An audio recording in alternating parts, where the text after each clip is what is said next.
Hello guys, सो हमने psychotherapies के classification को समझा। अब हम समझते हैं कि कुछ स्टेप्स होते हैं जो किसी भी क्लाइंट के प्रॉब्लम को आइडेंटिफाई करने के साथ ही साथ उसके रेजोल्यूशन तक एक साइकोथेरेपिस्ट या काउंसलर काम करता है। Step number 1, to identify a problem, right? So understanding a problem और identifying a problem is step number 1 कि क्या प्रॉब्लम है, किस कारण से इस बंदे को इशू हो रहे हैं उसकी लाइफ में, उसके रिलेशनशिप में, उसके काम में, या what ever the problem that he is facing. Number 2, identification of the areas to be targeted for psychotherapy. मतलब कि किन किन चीजों पे साइकोथेरेपी को करना है और कहां पर नहीं करना है। तो क्या बिहेवियरल प्रॉब्लम है, कॉग्निटिव है, सोसाइटल है, क्या प्रॉब्लम है, किन चीजों को टारगेट करना है और साइकोथेरेपी में कौन सा मेथड उसके लिए यूज होगा या कौन सी टेक्निक यूज होगी, ये स्टेप नंबर 3। तो पहले हमने प्रॉब्लम आइडेंटिफाई किया, कहां कहां टारगेट करना है, किस किस पॉइंट को टारगेट करना है, number 2, and third choice of techniques. So दोस्तों, आगे बढ़ने से पहले हमारी लाइव क्लासेस चल रही हैं क्लास 12 टर्म 2 की तैयारी के लिए। अगर आपको इसके बारे में और इंफॉर्मेशन चाहिए, you can visit that website और आज की डेट में क्या हो रहा है ये आपको पता चल जाएगा। अब जब हम टेक्निक ऑफ साइकोथेरेपी पे बात करते हैं तो लेट्स अंडरस्टैंड, यहां से आप समझते हैं कि what are the different techniques to do psychotherapy. So पहला साइकोडायनामिक थेरेपी, जो कि आपके सिलेबस में इस साल के लिए ओमिट है, तो will not cover that right now in this particular video. Second is behavioural therapy.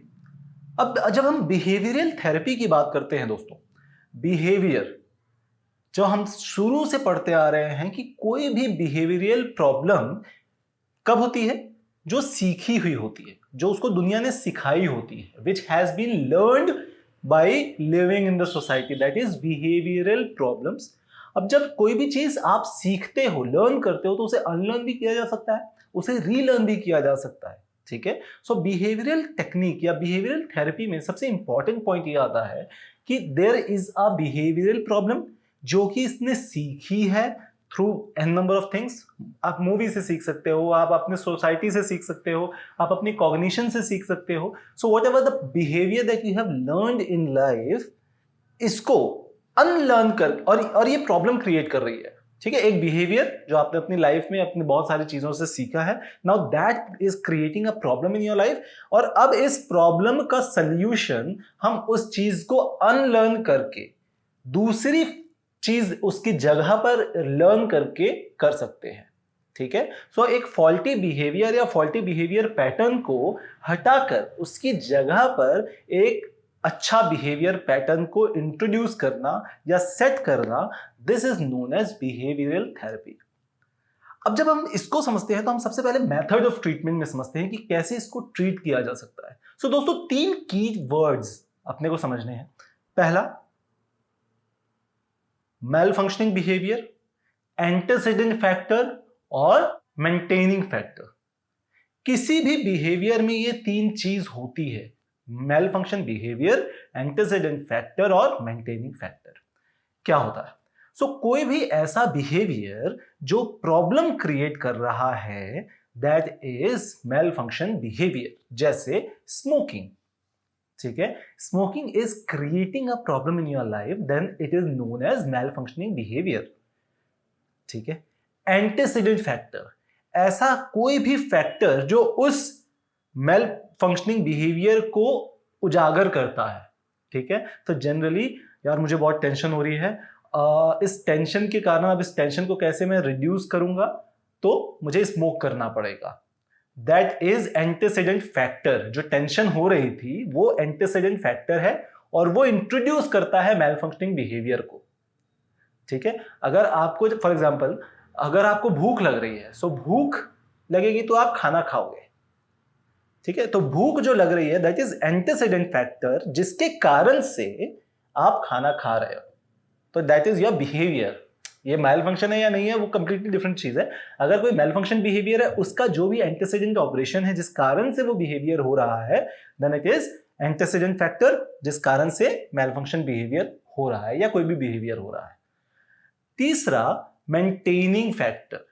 तो हर बार जब भी एंटीसीडेंट फैक्टर आ रहा है, उसके कारण से मैं एक मेल फंक्शन बिहेवियर कर रहा हूं और उस कारण से जो रिलीफ मिल रहा है मुझे, that is known as maintaining factor. ठीक है। Again I will talk about smoking. So आपने स्मोकिंग कर रहे हो, ठीक है, एक टेंशन आ रही है या मन कर रहा है या मजा आ रहा है, whatever the antecedent factor is would be. अब इस कारण से आपको टेंशन हुआ, आपने स्मोक किया और स्मोक करने के बाद आपको एक शॉर्ट टर्म के लिए रिलीफ मिलता है। That relief is known as maintaining factor, जो आपकी थॉट प्रोसेस को हर बार सही साबित करता है। अब हमारी एज का एग्जांपल, यार मुझे सुबह उठना, घर वाले उठा रहे हैं, ठीक है, बट मैं सुबह नहीं उठ पा रहा हूं 5-6 बजे और मेरा टाइम है 9 बजे उठने का, ठीक है। सो माई माल फंक्शन बिहेवियर इज 9 बजे उठना। एंसिडेंट फैक्टर क्या हो सकता है कि रात में मैं 11 बजे सोया था, 2 बजे सोया था, 3 बजे सोया था, गर्लफ्रेंड से बात कर रहा था, पढ़ाई कर रहा था, घूम रहा था, दोस्तों से बात कर रहा था, whatever may be the antecedent factor जिसके कारण से आप सुबह नहीं उठते हो, या आपका एक कंटिन्यू बिहेवियर बन गया है लेट तक सोने का। तो मेल फंक्शन बिहेवियर, लेट तक सोना, एंसिडेंट फैक्टर जिस कारण से आप लेट तक सो रहे हो, और मेंटेनिंग फैक्टर यहां पर क्या आएगा कि जब आपको सुबह उठा दिया जा रहा है तो आप अनईजी फील कर रहे हो। जिस दिन आपको जबरदस्ती 6 बजे उठा दिया गया, 6 बजे से 9 बजे तक आप बहुत अनईजी फील कर रहे हो और उस कारण से आप वापस से सो जा रहे हो। जब आप सो के वापस 9 बजे उठ रहे हो, now you feel fresh. So that is maintaining factor. So maintaining factor क्या करता है कि आपकी बॉडी में एक इक्विलिब्रियम है, ठीक है, एक आपका पैटर्न है दिन भर का, तो अगर उसमें थोड़ा सा भी आपने डिस्टर्बेंस किया तो क्या होगा, वो उसको वापस से वहीं पर इक्विलिब्रियम में लाने की कोशिश करेगा। कि आप 9 बजे उठते हो तो आप 9 ही बजे उठो, तो ऐसा ऐसा बॉडी का रूटीन होता है, ठीक है। तो अगर इसको चेंज करना है तो उसके अलग अलग तरीके होते हैं। So this is what method of treatment comes into picture. अब अगर ये प्रॉब्लम है, ठीक है, एक बिहेवियरल प्रॉब्लम है जिसका मेथड ऑफ ट्रीटमेंट आपको समझ में आ गया, एक मेल फंक्शन बिहेवियर समझ में आ गया, तो अब उसको चेंज कैसे करेंगे। तो यहां पर अगेन एक कॉन्सेप्ट आता है जिसे हम बोलते हैं antecedent factor and consequences operation. इसका मतलब समझता है एंटीसीडेंट फैक्टर, तो एक एंटीसीडेंट फैक्टर हो रहा था जिसके कारण से मेल फंक्शन बिहेवियर हो रहा था, तो हमें एंटीसीडेंट फैक्टर को अगर हम चेंज कर दे, ठीक है, कोई रीइंफोर्सिंग वैल्यू लगा दे, इसमें कुछ ऑपरेंट कंडीशनिंग का अगर एग्जांपल आपको समझ में आता है तो इसमें मैंने कुछ एडिशन कर दिया कि अगर आपको सही समय पर अगर आप खाना खा लोगे तो आपको ये इनाम मिलेगा, अगर आप घर के पर्टिकुलर काम करते रहोगे सही समय पर तो आपको ये इनाम मिलेगा। तो आप क्या कर रहे हो, आप एंटीसीडेंट फैक्टर जिस कारण से आप मिसबिहेव कर रहे थे या मेल फंक्शन बिहेवियर हो रहा था, उस एंटीसीडेंट फैक्टर को आपने चेंज कर दिया, और जैसे ही एंटीसीडेंट फैक्टर को आपने चेंज किया, इस कारण से आपका कॉन्सिक्वेंट ऑपरेशन चेंज हो गया, ठीक है। तो पहले आप क्योंकि शाम को ज्यादा खाना खा ले रहे थे तो आपको रात में भूख नहीं लग रही थी, तो आपका एंटीसीडेंट फैक्टर क्या था कि आप क्योंकि शाम को ज्यादा खाना खा ले रहे हो इसलिए आपको भूख नहीं लग रही। तो अगर मैं शाम का आपका खाना कम कर दूं, ठीक है, तो आपको ऑटोमेटिकली भूख लगने लगेगी रात में, राइट। तो आपने जैसे एंटीसीडेंट फैक्टर को चेंज किया, आपका कॉन्सिक्वेंट ऑपरेशन चेंज हो गया, है ना। So this is how you can treat the behavioural problems. अब जब ट्रीटमेंट ऑफ टेक्निक्स की बात आती है तो एंटीसीडेंट फैक्टर ये सारी चीजें तो हमने समझ ली, but now let's talk about some of the techniques which are used to change that antecedent factor. Number 1, negative reinforcement. मतलब अगर अचानक से ऐसा हो कि आपको कोई चीज में ना अच्छा नहीं लग रहा, मजा नहीं आ रहा, या आपको उस कारण से प्रॉब्लम हो रही है, और उसके बाद में आपका एक एंटीसीडेंट फैक्टर दे दूं जिससे आपको वो प्रॉब्लम सॉल्व हो जाए, तो आप क्या करोगे, आपकी वो आदत बन जाएगी, ठीक है। आप बहुत एंशियस हो एक दिन, ठीक, अचानक आपकी किसी फ्रेंड का फोन आता है, आप उससे बात करते हो, नाउ यू फील रिलैक्स कि यार वो अगला है जो मेरी बात सुनता है, या अगली जो है वो मेरी बात सुनती है, मैं उससे कोई भी प्रॉब्लम शेयर करता हूं तो मुझे रिलीफ मिलता है, ठीक है। तो वो हो गया आपका नेगेटिव रीइंफोर्समेंट। मतलब प्रॉब्लम का अगर आपको सोल्यूशन मिल जाए तो वो नेगेटिव रीइंफोर्समेंट हो गया, ठीक है। दूसरा, अवर्सिव कंडीशनिंग। अवर्सिव कंडीशनिंग में क्या होगा कि बार बार एक अनडिजायर्ड, जो आप नहीं चाहते हो, अनडिजायर्ड रिस्पॉन्स में अगर करने लगूं आपके साथ, तो आपकी एक कंडीशनिंग चेंज हो जाएगी, अवर्सिव कंडीशनिंग हो जाएगी। मतलब आपके ऊपर इम्प्लांट किया जा रहा है कंडीशनिंग को, ठीक है। जैसे घर वाले कूट देते हैं ना कई बार, सो वो एक अवर्सिव कंडीशनिंग है, तुम ये काम सही नहीं कर रहे हो, पाड़ पाड़ पाड़, ठीक है, ये होती है अवर्सिव कंडीशनिंग। तो हर बार जब आप वो गलती करने के लिए आपके दिमाग में भी बात आएगी, या ऐसा कुछ आप करने वाले हो जिस कारण से वो गलती हो सकती है, तो आपको तुरंत याद आ जाएगा कि नहीं यार, इसके कारण तो मार पड़ी थी पिछली बार, that is aversive conditioning. Number 3, positive reinforcement. मतलब कि अगर आपने ये काम किया तो आपको इसके लिए एक तोहफा मिलेगा, एक टोकन मिलेगा, एक पैसा मिलेगा या कुछ भी जो आपको चाहिए। तो घर वाले कई बार ऐसा करते हैं कि अगर आपने 90% स्कोर लाए हैं तो घड़ी वरना छड़ी। तो जो घड़ी मिल रही है वो पॉजिटिव रीइंफोर्समेंट है और छड़ी मिल रही है वो अवर्सिव कंडीशनिंग है। नंबर 4, टोकन रिवॉर्ड या टोकन इकोनॉमी। टोकन इकोनॉमी में क्या होता है कि कोई भी आप ये काम है आपके, अगर आप ये काम करोगे तो आपको एक टोकन मिलेगा, आप 5, 10, 15 टोकन बना लो, उसके बाद आपको ये इनाम मिलेगा। तो it's a part of positive reinforcement, जहां पर डायरेक्ट हर काम के लिए आपको रिवॉर्ड या चॉकलेट नहीं मिल रही है, बट आपको टोकन्स कलेक्ट करने हैं। हर एक अच्छे काम के लिए आपको एक टोकन मिलेगा, उस टोकन को आप कलेक्ट करो, 15, 20, 50, 100 टोकन हो जाएंगे, तब आपको ये चीज मिल जाएगी। ठीक है, तो मतलब आपको पैसा बनाने हैं और उससे कुछ खरीदना है। तो दैट इज टोकन इकोनॉमी। और यही टोकन इकोनॉमी एक चीज है जिसके कारण से 90% लेबर फोर्स जो है वो जॉब कर रही है। ठीक है, तो आप जॉब करोगे तो आपको टोकन्स मिलेंगे या सैलरी मिलेगी और उसके कारण से आप जॉब करते रहोगे। That is token economy. Number 5, differential reinforcement. अब डिफरेंशियल रीइंफोर्समेंट में क्या होता है कि या तो आप पॉजिटिव रीइंफोर्समेंट को बढ़ा दो और नेगेटिव रीइंफोर्समेंट्स को कम कर दो।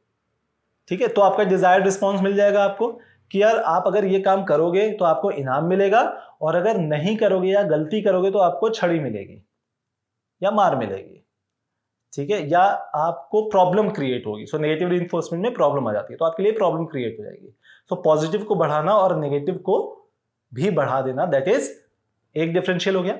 दूसरा कि आप नेगेटिव रीइंफोर्समेंट को वहीं पर रखो और पॉजिटिव रीइंफोर्समेंट को बढ़ाते चले जाओ। ठीक है, अब जनरली एक बिहेवियरल प्रॉब्लम जो बुक में डिस्कस की हुई है, विच इज वैलिड एक्चुअली, कि एक बच्चा है जो बहुत जिद करता है किसी चीज के लिए। ठीक है, तो अब उसकी जिद अगर छुड़वानी है, तो बिहेवियरल प्रॉब्लम है, जिद कर रहा है, तो उसकी जिद अगर छुड़वानी है तो आप यहां पर डिफरेंशियल रीइंफोर्समेंट का यूज कर सकते हो। कैसे कि अगर आपको कोई खिलौना चाहिए जिसके लिए आप जिद कर रहे हो, तो अगर आप जिद नहीं करोगे तो मैं आपको खिलौना दूंगा।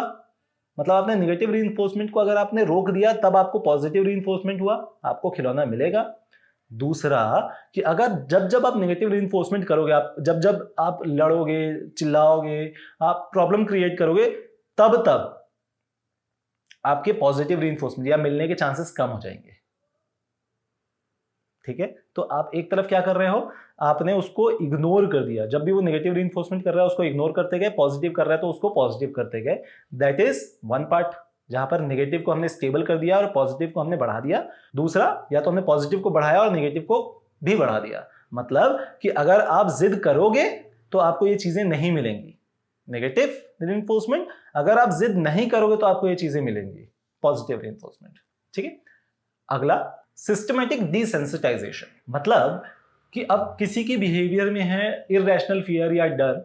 ठीक है, सो जो सिस्टमैटिक डिसेंसिटाइजेशन है ये दिया था वोल्फ ने, और इसमें क्या बोला कि अगर किसी को इररेशनल बिलीव्स है, फोबियाज है, फियर्स हैं, तो एज अ थेरेपिस्ट आप क्या करोगे कि आप उसके लिए सिस्टमैटिक अप्रोच बनाओगे। जैसे किसी को हाइट से डर लगता है, ठीक है, तो आप पहले उसको फर्स्ट फ्लोर पे लेके जाओ, वहां पर उसका डर खत्म करो, वहां पर उसको समझाओ कि यार कोई डर नहीं है, देखो यहां से कुछ नहीं हो रहा। ठीक है, जब वो वहां पर कंफर्टेबल है तब आप उसको सेकंड फ्लोर पे लेके जा रहे हो। सिस्टमैटिक सेंसिटाइजेशन, मतलब कि जो सेंसिटिविटी है, उसकी हाइट से डर लगता है तो उसको डायरेक्ट 12th फ्लोर पे नहीं लेके जा रहे हो आप उसका पहले फर्स्ट फ्लोर का डर खत्म कर रहे हो, फिर सेकंड का, फिर थर्ड का, फिर फोर्थ का। इस तरीके से सिस्टमैटिक आप उसके सेंसिटाइजेशन को कम करते जा रहे हो। That is desensitisation. ये जनरली बहुत यूजफुल टेक्निक होती है। ठीक, next, principle of reciprocal inhibition. So reciprocation मतलब ऑपोजिट होता है। तो दो म्यूचुअली ऑपोजिट फोर्सेस जब मिलते हैं तो जो भी वीक होगा वो गायब हो जाएगा। एग्जाम्पल, अगर आपने वही सुबह उठने वाला एग्जाम्पल, एक दिन आपको घर वालों ने उठाया कि सुबह काम करने के लिए उठना है। ठीक है, तो यहां पर क्या हो रहा है कि आपको सोना ज्यादा जरूरी था आपके लिए। ठीक है, तो आपका मेल फंक्शन बिहेवियर क्या होगा कि आपको नींद आती रहेगी, आपको अच्छा नहीं लगेगा, आप चिल्ला दोगे कि यार इतने सुबह सुबह क्यों उठा रहे हो, मैं रात को 12 बजे सोया हूं। ठीक है, और वहीं पर अगर आपको कहीं घूमने जाना है, किसी से मिलने जाना है, कुछ स्पोर्ट्स खेलने जाना है, तब आपकी नींद ऑटोमेटिकली 6 बजे 7 बजे खुल जाएगी। या जब भी आपको उठना है तब आप उठ जाओगे और आपको एकदम फ्रेश लगेगा, आपको ऐसा कमजोरी नहीं लगेगा, आपको नींद नहीं आ रही होगी, आलस नहीं लगेगा। तो क्या हुआ कि दो फोर्सेस, एक नींद और दूसरा क्या करना है, क्या काम है, ये दोनों ऑपोजिट हैं। तो अगर मैंने मोटिवेशन बढ़ा दिया तो आपकी नींद ऑटोमेटिकली कंट्रोल हो जाएगी, या आलस जो है वो ऑटोमेटिकली कंट्रोल हो जाएगा। कहीं कल सुबह घूमने जाना है तो आप सुबह आराम से 6 बजे उठाओगे और आपको कोई प्रॉब्लम नहीं होगी। बट अगर काम करना है, पढ़ाई करना है सुबह उठ के, तब वो प्रॉब्लम क्रिएट होगी। तो जो भी वीकर होगा वो गायब हो जाएगा। ठीक है। And last of behavioural technique is modelling. Modelling में आपके दिमाग में, आपकी थॉट प्रोसेस में एक आइडियल कैरेक्टर होता है कि यार मुझे ना इसके जैसे बनना है। तो जो बॉडी बिल्डर्स होते हैं, अगर आपने जिम जाते होगे आप, तो देखा होगा बहुत सारे बॉडी बिल्डर्स की फोटोज लगी होती है, उनको आप अपना मॉडल मानते हो। ऋतिक रोशन, सलमान खान, आर्नोल्ड, राइट, इनको आप अपना मॉडल मानते हो और हर वो चीज करने के लिए तैयार होते हो जो वो बंदा करता है।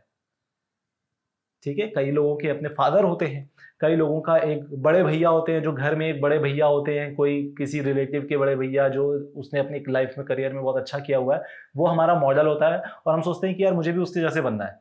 तो वो सुबह उठता है तो मैं भी उठूंगा, वो पढ़ाई करता है 24 घंटे में 12 घंटे तो मैं भी करूंगा, वो ये करता है तो मैं भी करूंगा, and things like that. So that is modelling.